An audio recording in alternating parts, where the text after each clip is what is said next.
So I think that's one reason that Japan didn't understand the important significance of software making the hardware, right? So they just focused on like improvement of the process in the manufacturing, never focused on the integration of software into hardware. I think Japan is in a sort of like a sweet spot in a way that like it can work with the US companies, like most advanced products.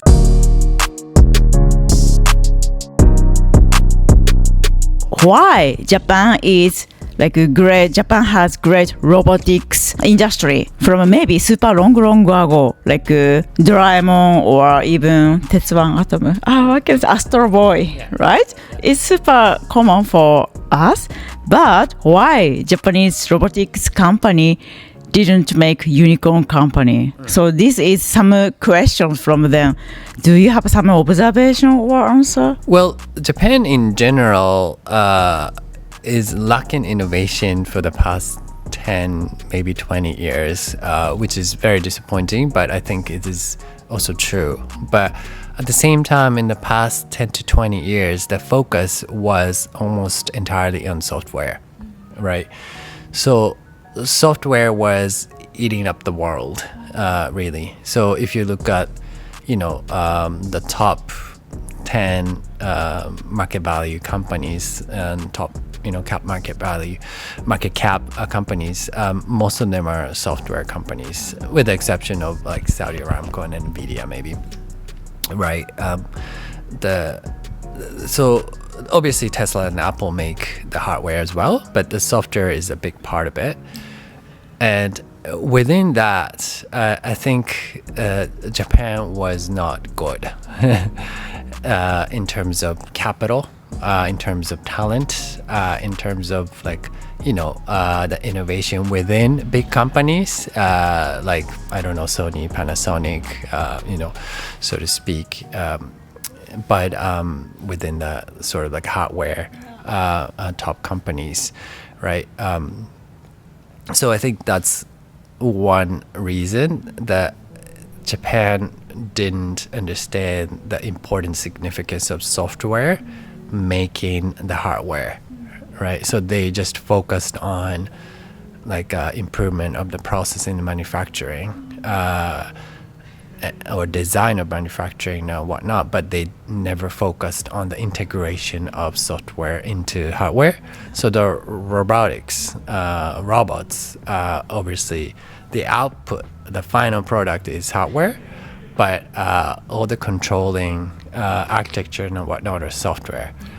So unless you have the proprietary, knowledge and, tech to work on the robots, obviously you would not make a top robotics company. I think that's what happened most of the time. In terms of future going forward, I'm more optimistic. I think Japan is still very good at manufacturing, right? And including robots.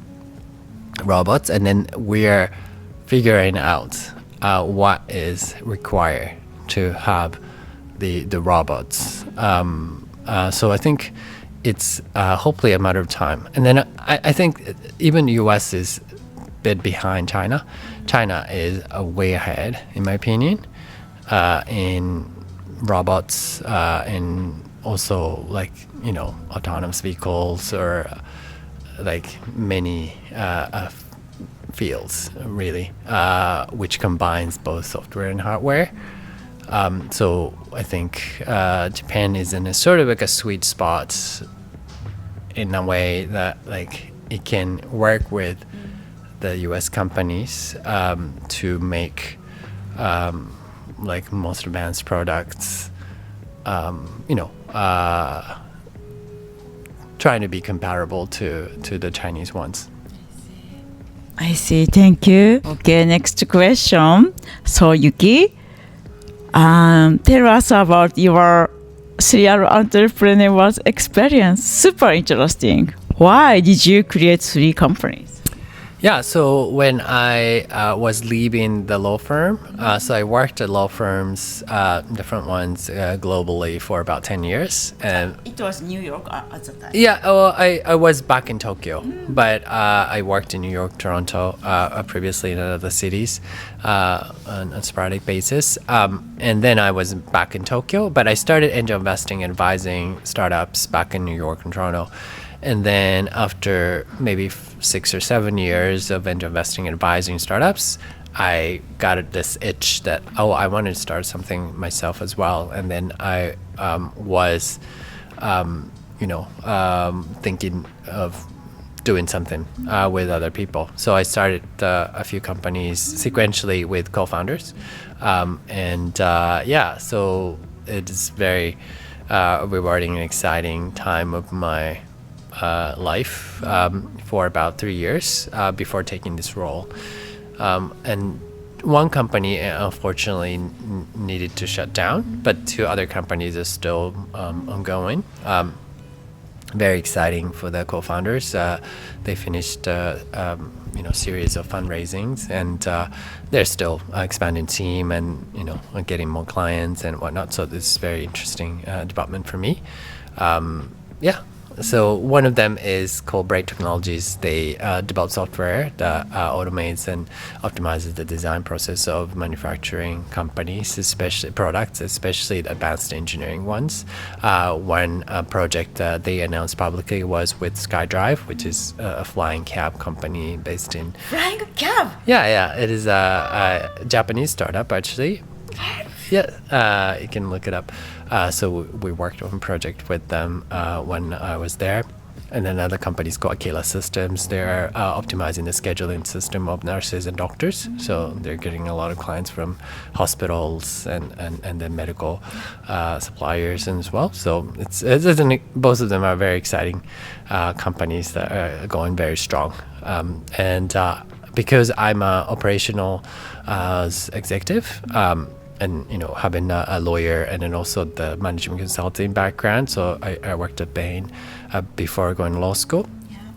I always find the technical co-founders. So the Braid, 2 other co-founders are computer science PhD, and then theoretical physics mathematical side PhD, and then at Aquila I found a brilliant software engineer.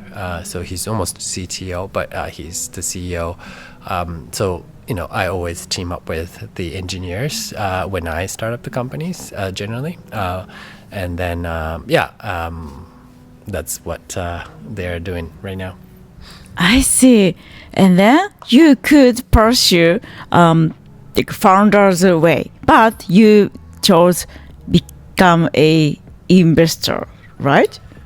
So I've been an angel investor for much longer than being a founder, right? And then for this particular role at TechStars, I thought I can contribute to the growing ecosystem of Japan.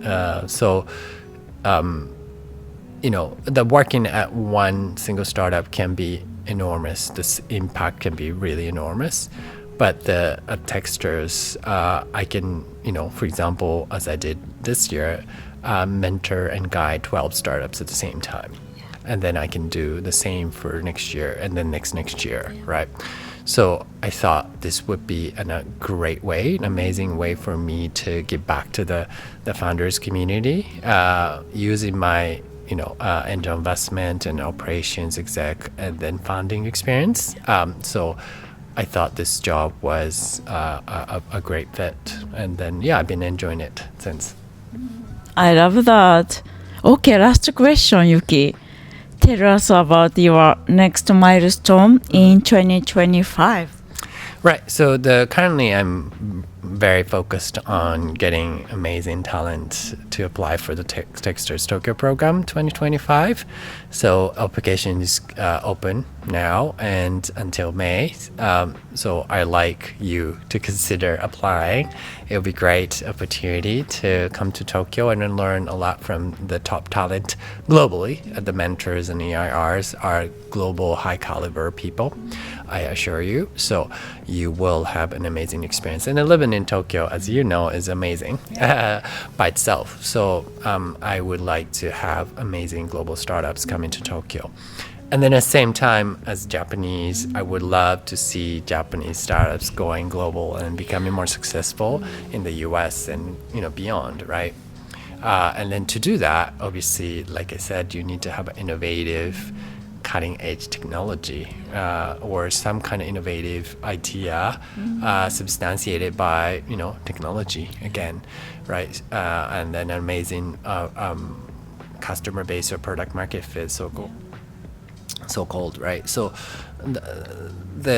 with those combined with let's say storytelling and then the delivery and execution, I think you have a really good chance of succeeding in the United States or beyond.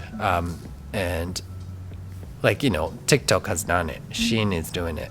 Many Chinese companies are being successful in the U.S. Why can't Japanese, company be another, right? They can. The answer is they can. So you just need to do in a very innovative and different way, and then you will make it happen. So I love to see a growing pool of amazing Japanese startups as well. So I'd like to, be a catalyst for all those startups, really. I love that. Okay, how about your private life? What do you want to do in 2025? Oh, private life. Whatever, health or health. Interesting. So every year I like to start something new. So how about this year? What did you do? Start 2024. Yeah. Well, I mean, it was a personal project. So I maybe it is just too personal for the podcast. Okay, next time. Yeah, next time. Well, as in it's a renovation of a house project. Yeah, but it's so next year I haven't thought about it. So I have the holidays to think about what we'd like to do. But something new, yeah. Even going to a country I've never been. So maybe going to Turkey, somewhere. I've never been. That's still an achievement for me, because for me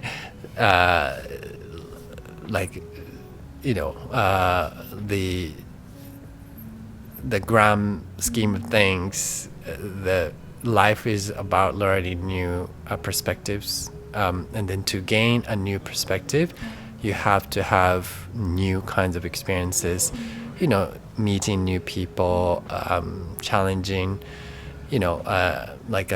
trying to do something new you've never done, or being, going to somewhere you've never been, anything new and, different gives you a perspective, which I think to me is very important. So, people talk about diversity and all that kind of stuff, but I think at the end of the day, diversity is very important, but that's the means to an end. To me, end is, to gain and understand different people's different cultures and different perspectives, and just learn from them. So that's my personal goal of life, so that's why I like to make it a habit to do something new every year. Yeah, I love that. Starting to new things is good for exercise for our brain too.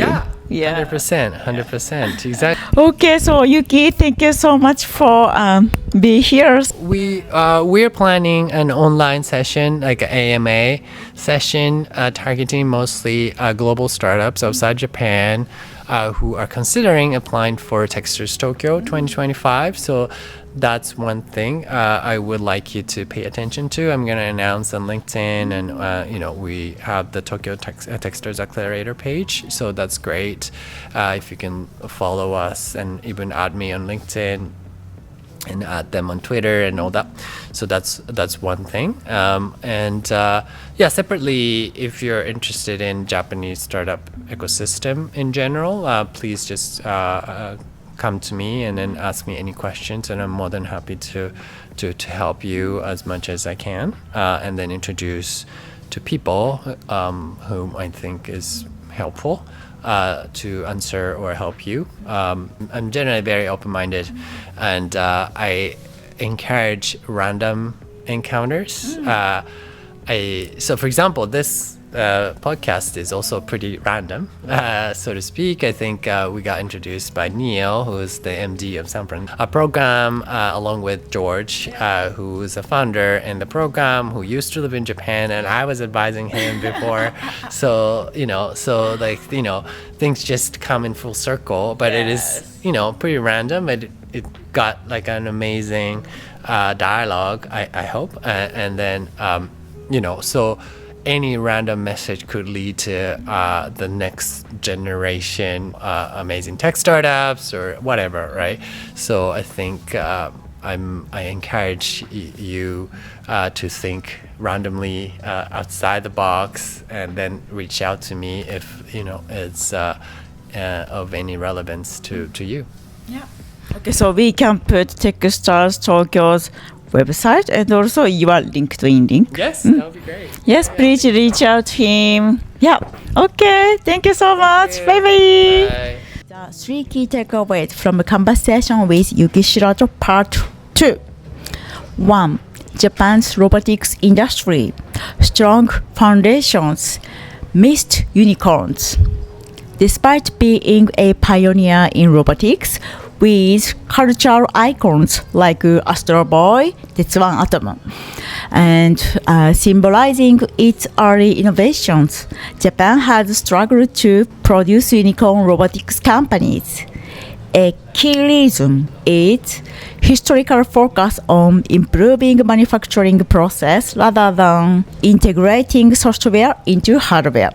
For example, while Japan excels at building high-quality robotics arms for factories, it often lags behind in creating software-driven products like Tesla's autonomous vehicles, which combine hardware with advanced AI. 2. Opportunities in global collaboration. Japan's strength in precision manufacturing and robotics put it premium position to collaborate with US companies. For instance, Japanese firms could partner with American AI startups to develop products that China's advancement in drone or autonomous systems by combining Japanese hardware expertise with US software innovation. They can create groundbreaking solutions like autonomous delivery robots or next-gen industrial machine. 3. Personal growth as a catalyst for innovation.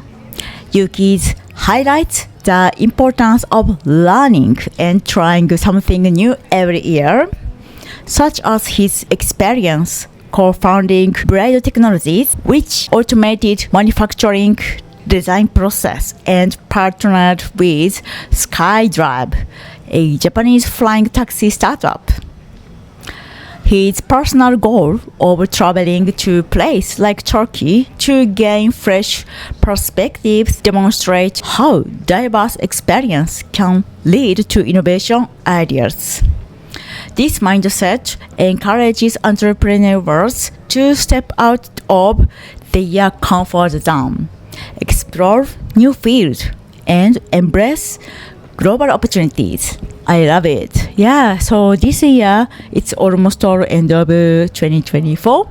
So, yeah, for me, I also step out from my comfort zone, of course, in Tokyo, because I am obviously Japanese citizenship, and I started to live in San Francisco. Yeah, I can understand his feeling, and yeah, I love that.